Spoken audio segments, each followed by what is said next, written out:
Hola Hola, Nadia, ¿cómo estás? bien, ¿y tú?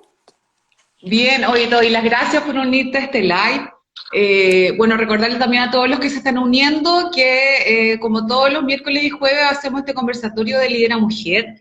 Y también los invito a hacer las preguntas que quieran durante estemos haciendo este conversatorio, eh, y así lo vamos contestando y haciendo algo más dinámico.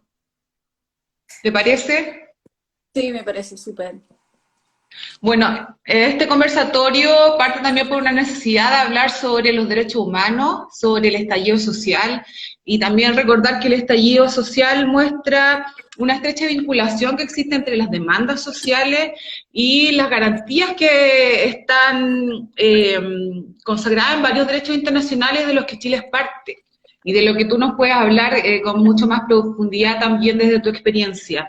Eh, bueno, yo creo que para todos es bien sentido este tema. Las demandas sociales surgen por este sentimiento de injusticia que existe en toda la ciudadanía, ¿cierto?, en nuestro país, frente al acceso desigual de varios derechos básicos, como son la educación, la salud, el sistema de pensiones, el acceso a una vivienda digna. Y que nos dimos cuenta que finalmente estos dependen de la capacidad adquisitiva de cada uno, de cuánto podemos pagar por ellos y no realmente como una garantía y un derecho de lo que debiéramos tener como ciudadanos de este país. No sé qué opinas con eso. Sí, mira, bueno, contarle un poco a los que no me conocen, soy Nadia Gutiérrez Fuentes, soy trabajadora social, al igual que Sol somos ufronianas de Gualmapu, del sur de Chile. Eh, y sí, yo trabajo en el Instituto Nacional de Derechos Humanos y el instituto desde su nacimiento viene generando denuncias y recomendaciones respecto del cumplimiento de los estándares en materia de los derechos económicos, sociales y culturales que están muy al debe.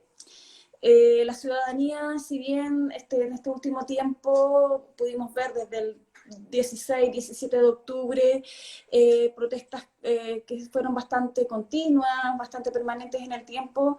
Es bastante histórico ya una serie de otras protestas que han venido realizando algunos colectivos, algunas organizaciones, como son, no sé, los colectivos LGTBI, los profesores, los estudiantes, recordemos los estudiantes que estuvieron movilizados por mucho tiempo.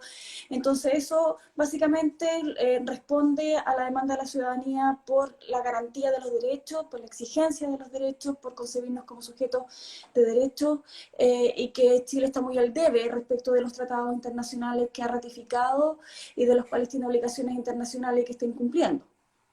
Sí. Bueno, sí, para allá iba. Como tú decías bien, para presentarte como corresponde. Nadia Gutiérrez Puentes, siempre hay que decir el apellido de la mamá, ¿cierto? Bueno, ella es jefa regional del INDH en la región del Maule. Como tú decías, trabajadora social. Bueno, siempre hay ahí como una diferencia entre asistente social o trabajadora social.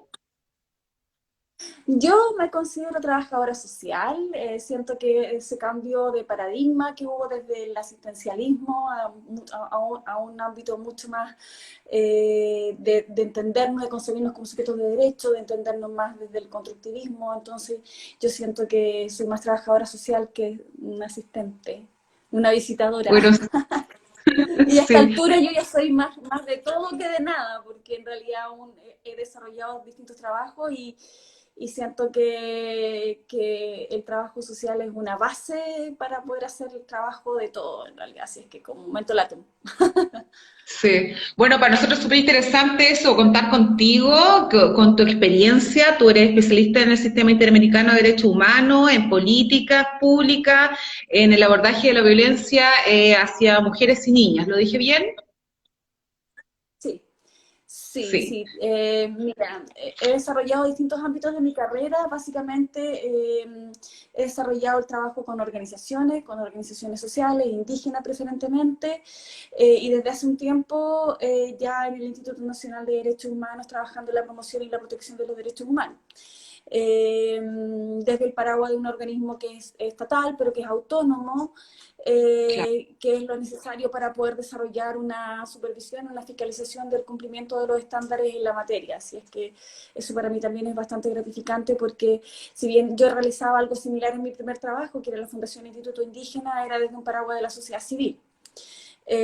Ahora es desde un órgano del Estado, y que vela por el cumplimiento y el cambio de paradigma, de patrones, de práctica en funcionarios, en organismos y en agentes estatales. Entonces, y también potenciando capacidades en la sociedad civil para la exigibilidad de derechos. Sí. Bueno, como tú bien decías, esto, las demandas sociales, pues, como hablábamos recién, por la injusticia en el acceso a las garantías de los derechos básicos, no es algo nuevo, sino como que se masificó. Ya existían estos colectivos, ya estaba presente la agenda social, como por ejemplo las agrupaciones de Nomas FP, los colectivos feministas, pero al parecer con el estallido esto como que se hubiera socializado estas demandas. Yo no sé qué opinas, pero también tú hablabas recién como desde el constructivismo, que como si se hubiera configurado una nueva reorganización de la realidad, de lo que percibimos, de lo que ocurre en nuestro país, ya si lo hablaba un poco más filosófico, porque sabíamos que existía la desigualdad desde hace varias décadas, los informes de la OECD, el índice de Gini, eh, ya teníamos patente esto, pero hoy ya no se tolera. Y ahí surgen las movilizaciones porque se quiere provocar un cambio. Con el Sí, estallido que comienza en octubre, eh, empiezan las movilizaciones, las manifestaciones, las protestas, y es donde ocurren las mayores violaciones a los derechos humanos, que se han, desde los últimos 30 años en Chile. Y ahí es donde juega un papel muy fundamental el Instituto de Derechos Humanos, de que es de sí, lo que tú mira. dices. Sí, a lo largo de mi trayectoria profesional y de mi vida, yo misma, en realidad, yo siempre hablo desde mi propia identidad, desde mi propia experiencia. Soy hija de una familia de campesinos que por, no sé, algún motivo, circunstancia, hubo un quiebre, y yo no soy muy orgullosa de mis padres y todo, pero soy una mujer profesional, alcancé una jefatura. Y desde ese sentido, los dolores que hay en los territorios son persistentes, permanentes en el tiempo. Eh, la pobreza, la desigualdad, eh, la gente se aburrió. La gente se aburrió de denunciar, de tocar puertas, de tener que siempre estar al final de la cola, de dar muchas vueltas y vueltas, y que nadie le respondiese, de ser maltratada, y maltratada de las dos formas. Entonces perdió el miedo también. Tenemos una memoria muy basada en la represión, en los dolores que nos dejó la dictadura militar. Entonces hoy día hay una generación que está luchando muy permanentemente por la justicia, por ideales que son para nosotros bastante significativos, y el instituto en este caso surge como un referente, creo yo, y aquí hablo también desde mi experiencia en la región, para poder visibilizar, para poder entregar algunas herramientas de protección a los derechos humanos, que, como tú bien dices, es una de las mayores vulneraciones graves a los derechos humanos desde el inicio de la democracia.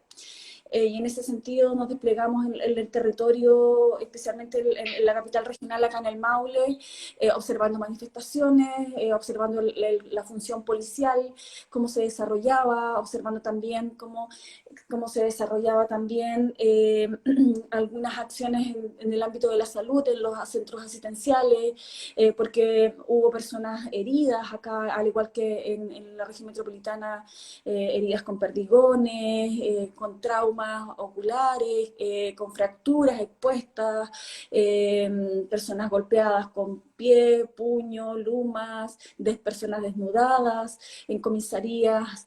Entonces fue bastante grave, y en ese sentido una de las herramientas que tenemos es la interposición de querellas, de denuncia, de querellas criminales, para el restablecimiento del imperio del derecho, y también para poder entregar justicia, verdad y garantías de no repetición sobre eso. Sí, Esa mira, ha sido alguna de las cosas que desarrollamos. cuando tú inicias tu carrera como directora en la región del Maule, todo parte como una promoción de los derechos. ¿Cuál fue tu rol antes del estallido? Sí, mira, sabes que yo llegué con bastantes ilusiones al Maule. Bueno, por mis trabajos anteriores yo conocía bastante la realidad en Chile, me había tocado viajar como desde Putre hasta Tierra del Fuego, entonces conocía un poco la región del Maule, y consiguiéndolo una región con bastantes particularidades, y siendo yo trabajadora social, mi ímpetu estaba por el trabajo de la promoción. Es una Ya. región en donde, si bien recibíamos denuncias desde de funcionarios policiales, eran relativamente pocas. Generalmente nuestro trabajo estaba orientado a la defensa de los derechos humanos de las personas privadas de libertad, de personas migrantes, de personas con discapacidad, Ahí usted de hace muchas víctimas y visitas también a las adolescentes. cárceles, ¿no? Sí, hacemos muchas visitas a las cárceles, y claro, por ahí habían algunos indicios que en algunas de las comisarías se desarrollaban algunas denuncias, pero que no llegaban, de apremios ilegítimos, pero que no llegaban a buen puerto porque no se podían encontrar como muchos elementos para poder seguir investigando. Entonces, para nosotros y para la ciudadanía en general en el Maule, fue un asombro bastante grande, porque en el Maule no se conocía el carro lanzagases, por ejemplo, el común llamado zorrillo, no se conocía el carro lanzaguas, porque acá no había el guanaco, como comúnmente lo llamamos, llegó como a las 2 semanas después, a partir también de que nosotros lo solicitamos para efectivamente que Carabineros pudiese cumplir sus protocolos, porque hay que hacer un uso gradual de la fuerza con elementos disuasivos que también sean proporcionales, sean graduales. Entonces, cuando Talca despierta, por así decirlo de alguna manera, despierta el primer día con 300 personas en la mañana, y en la tarde ya habían 3.000 personas. Yo, que observaba algunas manifestaciones, eran 50, 200, 300, y pasar a un momento en momentos estuvimos 12.000 personas, 10.000 personas en la calle. Eso da cuenta también de que hay un sentir de abandono, de desigualdad, de disparidad en el acceso, como tú dices, a los derechos, porque siempre estamos hablando de los derechos para nosotros, no estamos hablando de beneficios ni de un bono, no, estamos hablando del ejercicio de los derechos y la exigibilidad, y que eso no nos corresponde solamente por ser chilenos, sino que también porque estamos obligados y somos sujetos de supervisión desde los órganos contralores a partir de tratados internacionales que Chile soberanamente ha ratificado, y que no ha sido obligado por nadie que los ha ratificado. Sí, bueno, el estallido ocurrió en todo Chile, pero principalmente en las zonas urbanas y en la región metropolitana. Pero a mí me gustaría también conocer tu experiencia regional, así como lo estás hablando ahora sobre esta movilización y que pasaste de 300 personas a miles en Talca. ¿Cuántos funcionarios trabajan ahí? ¿Cómo se organizan? Sí, mira, nosotros somos un equipo a nivel país, o sea, está el consejo del instituto, está dirección, y después vienen las sedes regionales, y somos un equipo muy pequeño, somos 5 personas en el equipo base, que está la jefatura, que en este caso soy yo, hay una abogada regional, una profesional de las ciencias sociales, una asistente administrativa y un auxiliar conductor. Ese es el equipo de base que tienen todas las sedes de las regiones, a excepción de algunas regiones que tienen algunos otros apoyos, especialmente más en el ámbito jurídico judicial, porque tienen algunas complicaciones mayores. Estamos hablando de la región de la Araucanía por el conflicto intercultural, estamos hablando de la región metropolitana por la envergadura de la región y las problemáticas que se ven, o el Biobío. Nosotros tenemos un equipo base de eso, y por ahora tenemos un apoyo de un abogado de contingencia, que le llamamos nosotros, que es por las causas que son en el marco de las protestas sociales. Nos organizamos, somos, como decimos, somos los pulpos. Yo considero que todo el equipo es pulpo porque tenemos que hacer muchas cosas. Nosotros hacemos al inicio hacíamos actividades de promoción, bueno, y ahora fuertemente el ámbito está, básicamente, y también por el contexto de pandemia, más vinculado al ámbito de la tramitación de las causas judiciales. Nosotros tenemos alrededor de 150 querellas interpuestas por los delitos de apremios ilegítimos, tortura, lesiones graves, por homicidio, que también lo interpusimos en un momento, pero que después el ¿Solo Ministerio Público... 150 en el Maule, disculpa? Sí, solo 150 en el Maule, son querellas de 742, 750 denuncias que Ya, tuvimos, de las cuales de esas se derivan aproximadamente estas 150 querellas, un par de centenares, dos, tres centenares de denuncias al Ministerio Público, y el resto son acciones son denuncias sin acción porque las personas no nos dieron el consentimiento o porque prefirieron no denunciar, pero que igual ya. nosotros tomamos relatos en comisarías, en hospitales, a través del WhatsApp, a través de la plataforma, en las manifestaciones. Teníamos muchas plataformas abiertas para poder recibir denuncias, y fue también un trabajo bastante mancomunado con el equipo. Si bien éramos 5 personas, fue un trabajo bastante codo a codo, y bastante significativo para nosotros, porque en la calle la gente se acercaba y todavía se acerca, todavía yo recibo denuncias, viéndonos como personas que pudiésemos apoyarlos. Incluso de primera era bien paradigmático y como bien, no sé cuál es la palabra que podría usar, pero la gente se ponía detrás de nosotros. Bueno, para los que nos conocen, nosotros andamos con un casco, una máscara Sí. antigases, y un chaleco amarillo, o sea, una chaqueta amarilla, y la gente se ponía detrás de nosotros porque pensaban que no los iban a gasear, no los iban a detener, no les iban a tirar agua. Éramos como una especie de escudo y que éramos como sus salvadores, por decirlo de alguna manera. Después Ustedes eran como obviamente la se dieron primera cuenta que línea. nosotros... Sí, después se dieron cuenta que a nosotros igualmente nos gaseaban, igualmente nos tiraban agua, igualmente nos insultaban. En algunos casos sí fueron bastante hostiles el trato de carabineros hacia nosotros, tengo que decirlo. Entonces, después, pero igualmente siempre estuvimos en las manifestaciones y tratando de responder todos los requerimientos. Así es que fuimos una pequeña fuente de esperanza, creo yo, para la ciudadanía, en el sentido de, y sin tener como, y siendo muy humilde, quiero decir mejor, porque de verdad la gente llegaba, muchos llegaban y decían, ¿sabe qué? Yo no quiero denunciar, pero yo quiero que alguien lo escuche y que quede guardado en alguna parte, para que esto no se vuelva a repetir. Eh, a mí me tocó ver uso desproporcionado de la fuerza. En muchas ocasiones. Me tocó también, me tocó ver el maltrato de carabineros, especialmente de carabineros, porque aquí yo no tengo, tuvimos muy poca interacción con el ejército. Básicamente yo tengo que haber sido requerida en los tiempos de salvoconducto por el ejército, pero sí me tocó ver maltrato de carabineros en la comisaría. Incluso tuvimos que interponer algunos recursos verbales de amparo para poder hacer que un juez se constituyera y pudiese ordenarle a carabineros que entregase un trato digno a las personas que están detenidas y que están bajo su custodia, o tener que requerir a los fiscales que se puedan dar ciertas condiciones mínimas para las personas. Mira, sabes que yo tengo una presentación y quiero mostrárselas, un par de fotografías, porque voy a dar vuelta a la cámara. No sé, esto no se hace mucho, pero para que ustedes más o menos puedan hacerse la idea de la magnitud de las lesiones que nosotros pudimos evidenciar en ese momento. Esa era una persona herida por un balín. Esas son personas, una de las personas tiene, el que está a la izquierda tiene la clavícula rota y el otro está muy golpeado por lumas. También con heridas. Entonces eso para nosotros es evidente que son vulneración a los derechos humanos, que son graves y son Sí. numerosas, porque Nadia, 740 casos en una región son muchos. sí, de los reportes que existen sobre vulneración de los agentes del Estado, principalmente se dan en carabineros, muy poco de militares o de la PDI. ¿Por qué crees tú que se da eso? ¿Cómo ustedes establecen esta coordinación con carabineros? ¿Cómo se reportan?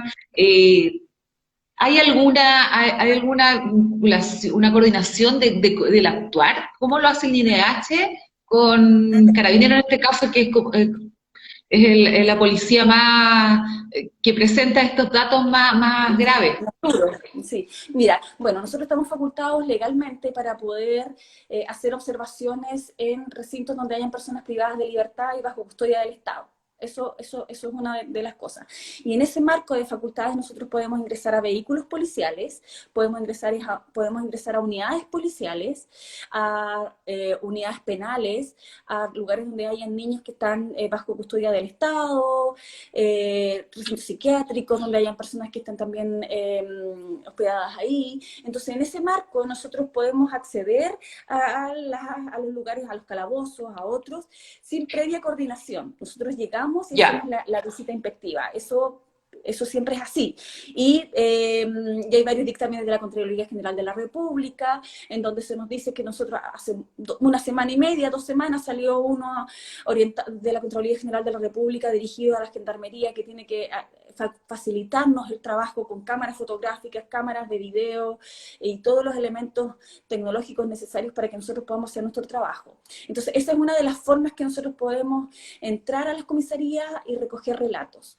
Lo siguiente son las observaciones en manifestaciones, que es una observación no participante, es una observación en donde nosotros tenemos unas pautas que observamos ciertas acciones, observamos quiénes están, si hay niños, niñas, adolescentes, si hay uso proporcional de la fuerza, si se hacen todos los pasos, si el uso es necesario, si es gradual, si es proporcional. Entonces, qué equipos se despliegan, también ahí recogemos relatos. Entonces ese es más o menos en algunas otras ocasiones, cuando hay un contexto que no ya. está Y esta muy claro el información, asunto. sí, disculpa, ¿y esta información la entregan periódicamente a las policías? ¿Cómo lo hacen para que se vaya como, puedan ir reparando a lo mejor algunas prácticas que no corresponderían o que Mira, sí corresponderían nosotros a violaciones de derechos humanos? Sí, mira, nosotros como Instituto Nacional de Derechos Humanos tenemos dos estudios. Un estudio que es el estudio de condiciones carcelarias, donde se emiten el estado del arte respecto de las condiciones carcelarias de las personas que están, básicamente en qué condiciones están las personas privadas de libertad, y también sacamos un informe de función policial año a año. Ese informe contiene resumidamente cuáles son las principales manifestaciones observadas y básicamente cuáles son los patrones, las conductas y recomendaciones también que se van realizando. Eso en un contexto normal, o sea, en un contexto, como por decirlo, antes del 18 de octubre, en donde todos los años se salía, se socializaba, se hacían alguna jornada de sensibilización, entre otros. Con posterioridad al 18 de octubre, eh, nuestra forma de poder restablecer el imperio del derecho y de poder hacer que, como te decía, que poder contribuir a la justicia es la interposición de acciones judiciales. Y también se está preparando un informe respecto de, bueno, el año pasado se sacó un primer informe a finales de año respecto de los principales hallazgos que se habían tenido en el estallido social. Eh, Sí, debo confesar que me gustaría tener más vinculación con Carabineros en ese tiempo, pero yo creo que era necesario también pausar y dejar que pasara un poco el agua para poder calmar un poco los ánimos. En muchas ocasiones estuvieron muy álgidos las relaciones con Carabineros. En mi caso, yo tengo una jefatura, entonces soy yo la que tengo que interactuar más con el mando, con el alto mando, básicamente con el general de zona, con los comandantes de las prefecturas, y que en muchos casos me facilitaron enormemente el trabajo, pero en otros casos también algunos funcionarios me lo obstaculizaron y tuvimos algunas interacciones desafortunadas. Sí. Me llama la atención porque leí que las acciones judiciales del Poder Ejecutivo abarcan alrededor de 3.000 a civiles. Sí, Sin sí. embargo, las acciones judiciales a agentes del Estado son, no sé si estoy bien en los números, pero 400 o 500, ¿es así? A ver, las acciones judiciales que tenemos nosotros somos como alrededor de 2.000, si no me equivoco, a nivel del país, a nivel país.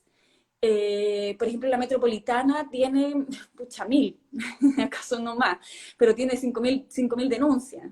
Nosotros tenemos, Ya. o sea, nosotros en el Maule tenemos 740, 750. Para ser una región pequeña significa que hubo vulneraciones significativas, y nosotros estamos hablando de que estuvimos la gran mayoría del tiempo solo concentrados en Talca, porque habían dos ciudades más en donde habían disuasión también con uso desproporcional de la fuerza y de los elementos también, como era Curicó y Linares, que tenemos algunas denuncias, pero que por capacidad operativa no podíamos llegar todos los días. Nosotros somos un equipo pequeño y yo también tengo que cuidar al equipo de que seamos un número de observadores que nos podamos resguardar, coordinar, proteger, porque, o sea, no solamente nos puede llegar el carro lanzaagua, como me llegó, y tenemos nosotros a favor nuestro, con la abogada, tenemos interpuesto una querella por apremios ilegítimos, porque nos gasearon, nos tiraron agua, nos mojaron, en donde estábamos solo nosotros. Incluso, aunque ustedes se presentaran y estuvieran con toda su indumentaria que del INH. Sí, absolutamente. O sea, a mí me hicieron control de identidad identificada, con casco, con mascarilla, con credencial, con todo. Y me dijeron, perdón por ser tan minuciosa en el asunto, pero me dijeron, yo tengo que hacerle el control de identidad a usted porque yo no sé si la persona que está debajo de la máscara es realmente la jefa de derechos humanos. Qué Entonces, hacías, ¿qué hago yo en ese contexto? Bueno, en ese cómo contexto se de enfrenta? ánimo de bastante muy álgido. Yo le digo, bueno, yo no voy a prestar ni mi credencial, ni mi nombre, ni nada a un manifestante, aunque no, nada, eso no corresponde. Primero no corresponde, y segundo no corresponde que usted me haga un control de identidad, porque yo no tengo, no estoy haciendo nada, o sea, estoy observando y no corresponde que usted lo haga. Eh, Sin perjuicio de eso, le paso mi carnet de identidad, doy vuelta, porque yo tenía por una parte mi credencial y por el otro lado mi carnet de identidad, entonces doy vuelta mi carnet de identidad y soy yo. Así como, pero tiene que sacarse la máscara. Señor, es mi elemento de protección personal, yo estoy trabajando, soy una funcionaria pública, usted es un funcionario público, deje de hacer mi trabajo, por favor. Y por supuesto yo me quejé inmediatamente con el comandante, que estaba a cargo del operativo, porque no corresponde. No corresponde que siendo ambos funcionarios públicos ellos me obstaculicen, o no corresponde como que un funcionario me tomara la mano y me dijera graba para allá, haciéndome perder a mí de vista el procedimiento que ellos estaban haciendo, haciéndome perder mi estado de alerta respecto de los propios manifestantes que estaban probablemente tirando Sí, de tu elementos, rol ahí piedras, qué sé como yo, observador. de mi rol. Entonces, claro, evidentemente eso está en denuncia, está consignado, y esperamos que no se vuelva a repetir, porque ocurrió no solamente esas veces, sino que también muchas veces nos daban instrucciones que no corresponden. Entonces, y no solamente me pasó a mí en el Maule, sino que le pasó a otras compañeras también con episodios graves en otras regiones también. Yo creo que fue Carabineros, porque Carabineros tenía el resguardo del orden público, por sobre todo. Bueno, la región tuvo toque de queda, pero no tuvo un accionar de militares tan fuerte. De hecho, acá hubo en algunos casos que sí hubo resguardo militar, por ejemplo, de algunos supermercados o de algunos lugares, pero yo me presenté también con los militares, qué sé yo, pero fue álgido, pero no hubo ninguna interacción, solamente hubo gritos, qué sé yo, todo muy en paz. Pero con Carabineros fue muy distinto, y cosas que yo no había visto en el Maule y que no pensé ver tampoco. O sea, Carabineros disparando a 20 metros, 5 metros, 15 metros a una persona a balines de goma, en los balines de goma penetrando en el cuerpo, con charco de sangre en el piso. Y no facilitándole ayuda, que por ley están obligados a que ellos les presten ayuda a las personas. Eso ¿Cuántos es grave, meses, disculpa, cuántos meses fue más o menos esto lo más fuerte de este periodo como de mayor violencia? Porque tú bien dices, las policías, carabineros, militares tienen que resguardar el orden público, y eso es así. Sin embargo, como que esta distorsión o este uso desmedido de la fuerza, ¿cuánto tiempo crees tú que fue lo que más duró? ¿Cuánto tiempo fue lo que más lo vivieron allá? sí, Antes mira, de la nosotros pandemia, pero ¿cuántos meses más o menos? Mira, nosotros lo vivimos todo octubre, o sea, desde el 18 de octubre, noviembre, diciembre y enero. En febrero la cosa se calmó un poco. De hecho, nosotros tuvimos una agresión del 22 de enero y decidimos no salir a ¿cómo se llama?, a observar más, sino que observar solamente comisarías, no observar las manifestaciones porque ya estábamos muy violentas, entonces no tenía mucho.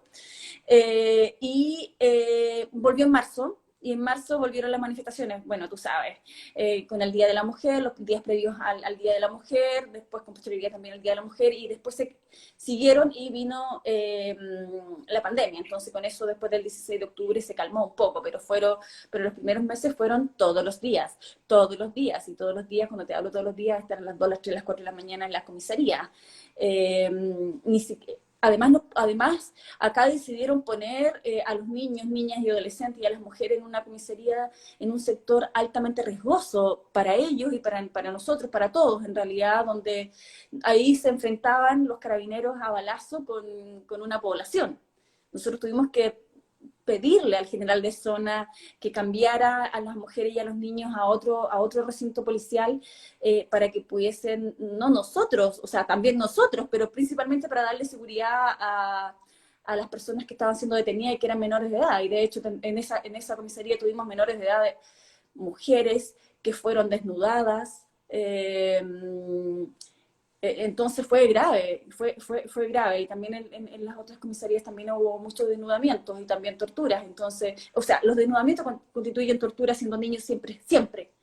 Eh, Porque uno se imagina, cuando tú hablas de tortura, uno se imagina como típica película que le metís poco menos la cabeza entre el balde a una persona. No, hay un montón de situaciones que pueden ser catalogadas y tipificadas como tortura, y una de esas es el desnudamiento a niños, niñas y adolescentes.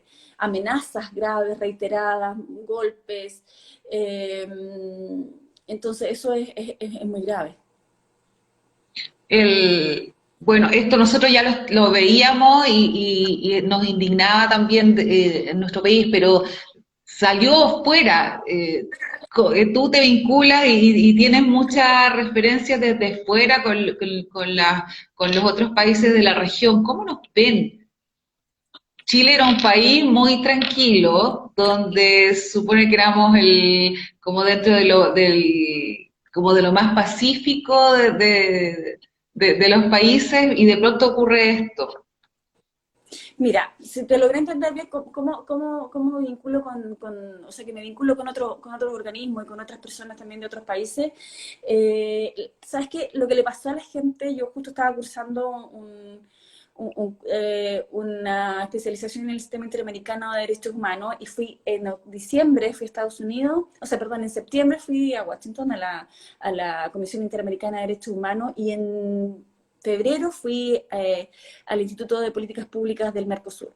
Entonces viví el antes y el después con mis compañeros, que éramos como 100 aproximadamente, de distintos países de América, de toda América. Y era así como, no entiendo cómo Chile, si Chile tiene el país OCDE, Chile tiene los índices súper bien, no tiene corrupción, no tiene esto, qué pasó aquí, ustedes están bien.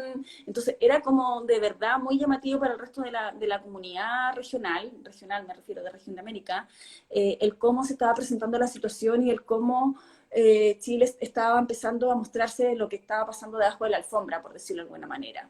Eh, eh, y ahí fue tener que explicar lo que vengo haciendo y trabajando desde que salimos de la universidad, pues solo, o sea, que Chile es un país desigual, que hay mucha diferencia de acceso, que la distribución de la riqueza en Chile es increíblemente desigual, eh, y que tenemos todos estos dolores que le llamo yo y estos abandonos que quedan al modelo imperante que es nefasto para algunos colectivos, para algunas agrupaciones que están más desfavorecidas, y que yo no le llamo población vulnerable, yo le llamo población o gente vulnerada, porque es muy vulnerada. Mi padre fue una persona vulnerada toda su santa vida.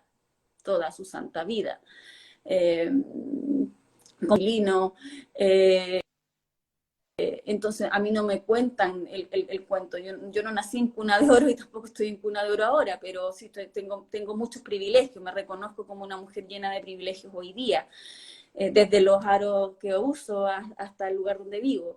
Pero eso significa también que yo he visto, y me emociono mucho porque cuando me preguntaron una vez en una reunión de jefatura qué significaba para mí trabajar en el Instituto Nacional de Derechos Humanos, lo que yo dije fue devolverle la dignidad a mi familia, a mi padre. Sí, es que es bien emocionante lo que tú dices, porque tu perfil es bastante particular, como trabajadora social, un cargo de alta dirección pública, ser mujer y liderar o ser una alta directiva, y ser mujer, también es bien complicado, sobre todo en estos temas de derechos humanos. Como tú dices, te paras frente a las policías y es difícil no sé si me explico, pero Sí, sabes que ha sido súper que, difícil. Mira, sabes que ha sido súper difícil porque te voy a contar una experiencia que fue lo primero que me pasó cuando yo llegué aquí al Maule. Yo llegué al Maule era mi primer cargo de jefatura en un organismo público. Yo había tenido otros cargos de jefatura, pero eran muy distintos en el mundo privado, entonces era ahí muy distinto. Entonces voy a una actividad de la Corporación de Asistencia Judicial y una autoridad regional me pregunta si yo me vine al Maule a Talca con mi familia. Yo le dije, no. ¿Con tu marido? No. ¿Con tus hijos? No. Entonces, ¿estás casada? No. ¿Pololo? No. Entonces ella mira a todo el resto de la autoridad y le dice, tenemos una tarea por hacer acá, tenemos que encontrarle un marido a la Nadia. Yo quedé un poco espantada y no supe qué hacer porque como pájaro nuevo, no supe si enojarme, reírme o decirle, no, o sea, por favor, pero sí, efectivamente, yo tengo en este mundo, tengo que salvarme, o sea, o posicionarme desde dos paraguas. Primero, que soy una mujer soltera, porque en verdad acá sí, sí, cuando me dicen tenemos que buscarle un marido a la nadie, eso sí acá importa todavía. Y lo segundo es que soy mujer, soy morena, tengo el pelo negro, mi morenidad es ser mujer en un mundo de hombres, pues en un mundo jerarquizado, en el mundo de las Fuerzas Armadas, el mundo de Gendarmería, son casi solo hombres. Y lo tercero es que no soy abogada.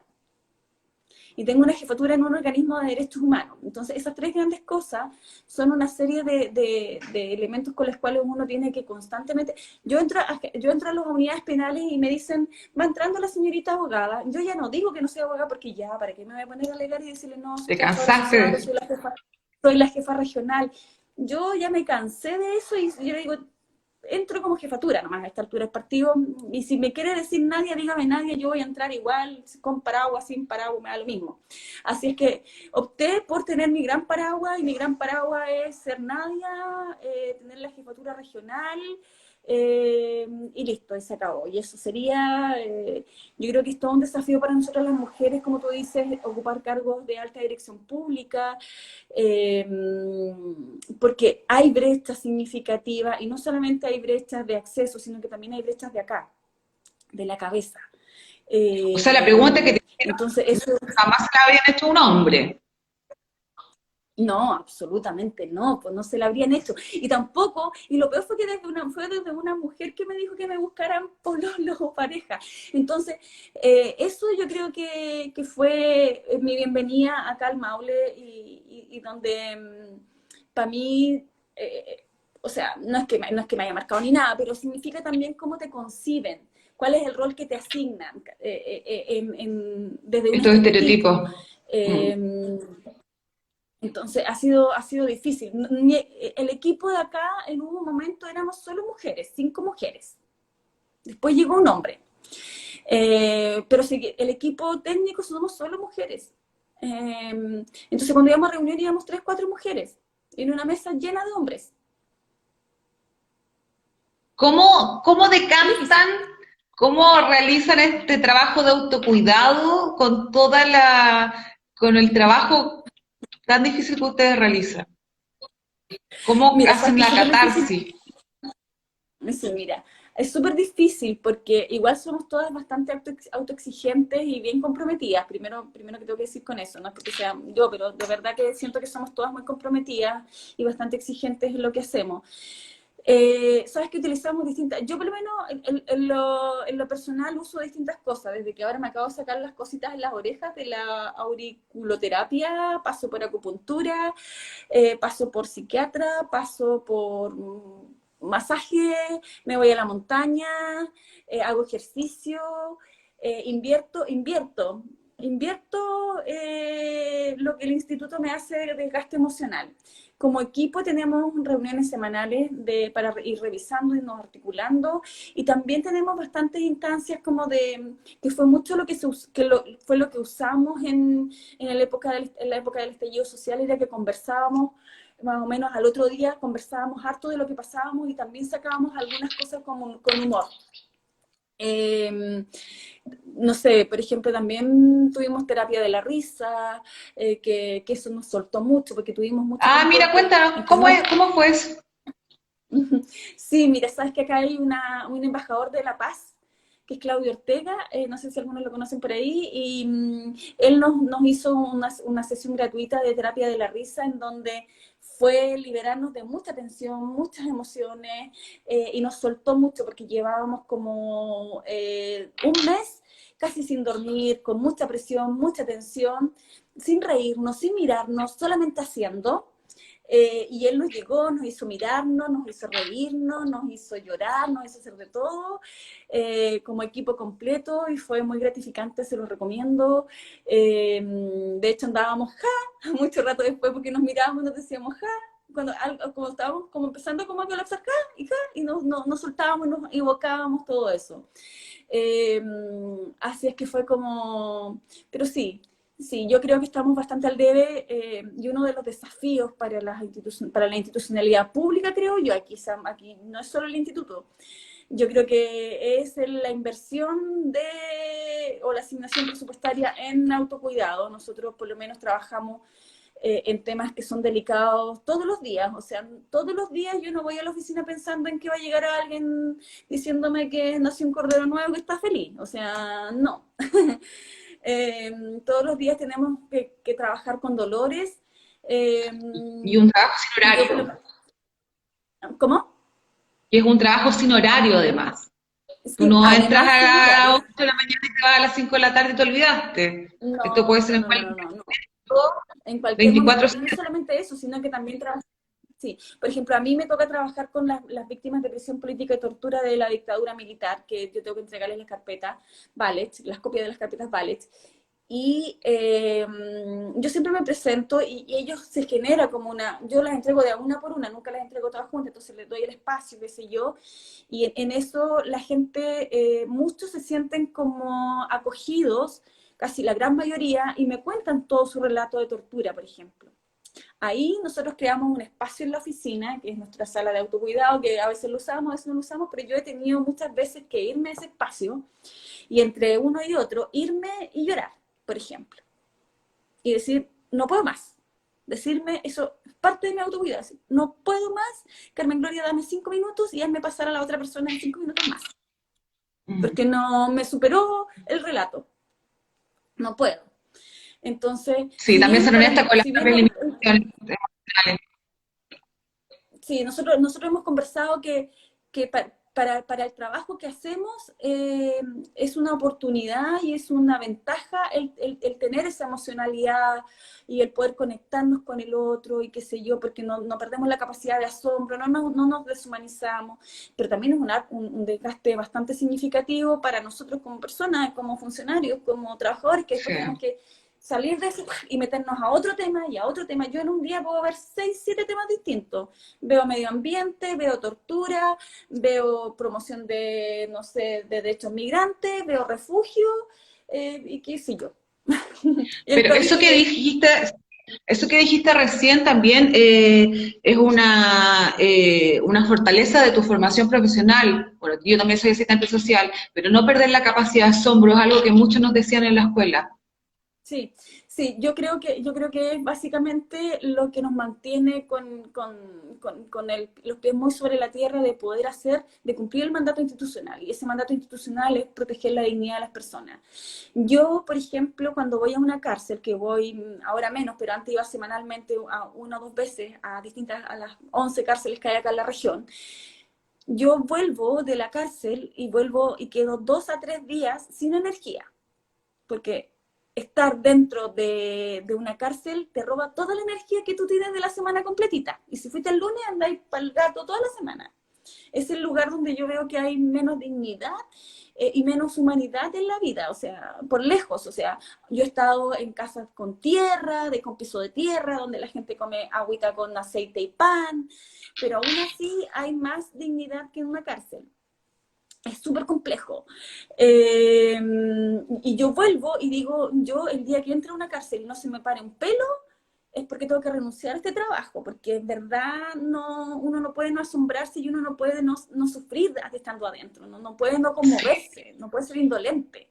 Y parte sí, de mira, eso acá nos también hacen es eso. comentarios justamente de eso. Dicen, qué intensa experiencia que hacen valorar aún más el trabajo que desempeñan. Sí, sí. Yo de verdad soy una agradecida de poder estar en el instituto. Bueno, antes estuve en la fundación que hacíamos lo mismo que yo hago en el instituto antes que existiera el instituto. O sea, a nosotros nos tocaba ir a ver a las comunidades que habían sido allanadas en la región de la Araucanía, nos tocaba ver a trabajar con las comunidades que reivindicaban tierra, que se sentaban con organismos del Estado a dialogar por la reivindicación de tierra.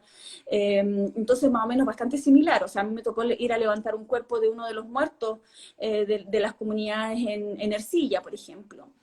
Eh, pero sí, yo de verdad, a mí me gusta mucho mi trabajo y todo el mundo me dice, Nadia, pero ¿por qué te gusta tanto trabajar en derechos humanos si te duele tanto? Y yo digo, ay, no sé, pero es que lo que pasa es que uno es como de formas, la formación que tenemos es para Es eso, me hace el valor que... sentido, me hace mucho sentido y me mueve mucho porque yo siento que como te decía antes, es parte de lo que uno vivió. Pues si mi papá fue inquilino toda la vida y vi cómo la dueña del fondo le pasaba el tractor por encima, o sea, no es eso, pero como dice ahí Atahualpa, ¿cachai? Las penas son de uno y las vaquitas son ajenas, ¿cachai? Entonces, eso es doloroso y yo siempre he dicho, si es una actividad de promoción, yo lo voy a hacer de la mejor manera que mi padre analfabeto, como si mi padre analfabeto lo entendiera.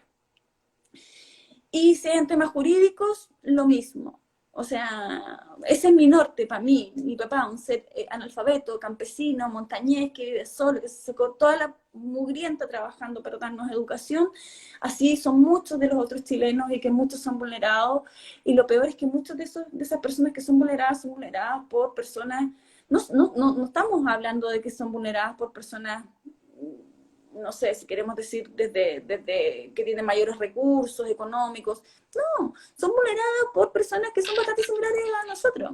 Entonces, ahí es donde yo digo, mi esfuerzo inicial está por cimentar una cultura que es respetuosa de derechos humanos, que entiende y se Sí, concibe desde el derecho, no desde otro paraguas. O sea, eh, la incidencia de la jurisprudencia de que tenemos nosotros es significativa, pero para mí el cambio de los patrones, de las prácticas de los funcionarios públicos es lo que a mí más me hace sentido para poder tener una sociedad más respetuosa, más armónica.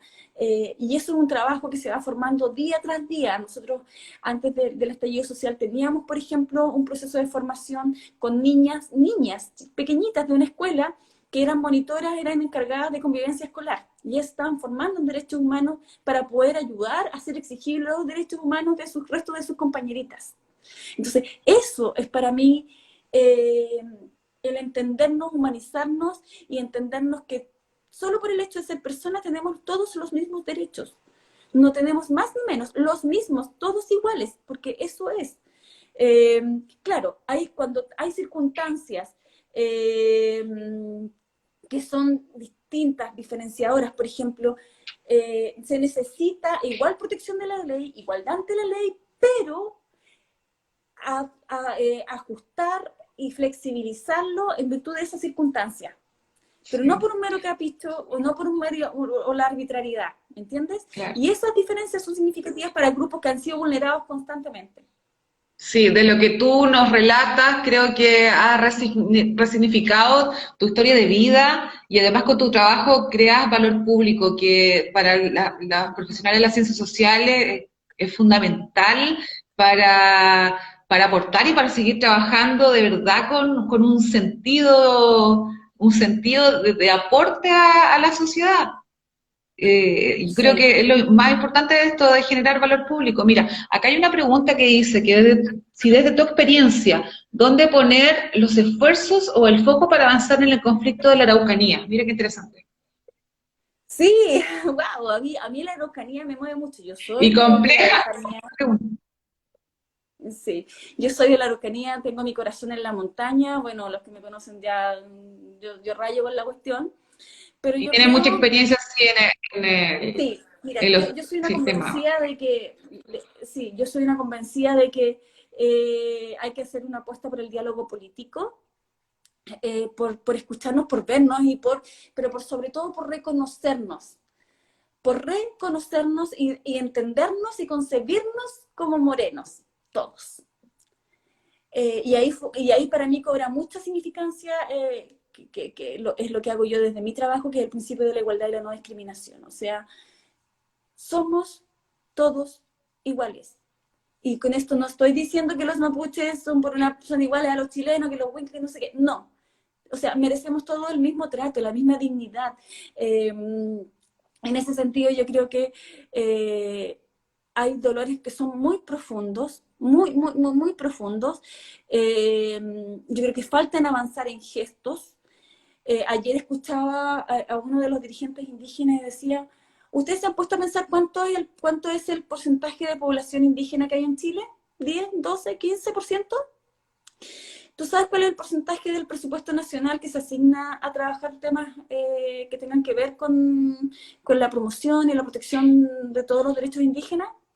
El presupuesto de la CONADI, ¿cuánto es? Nada.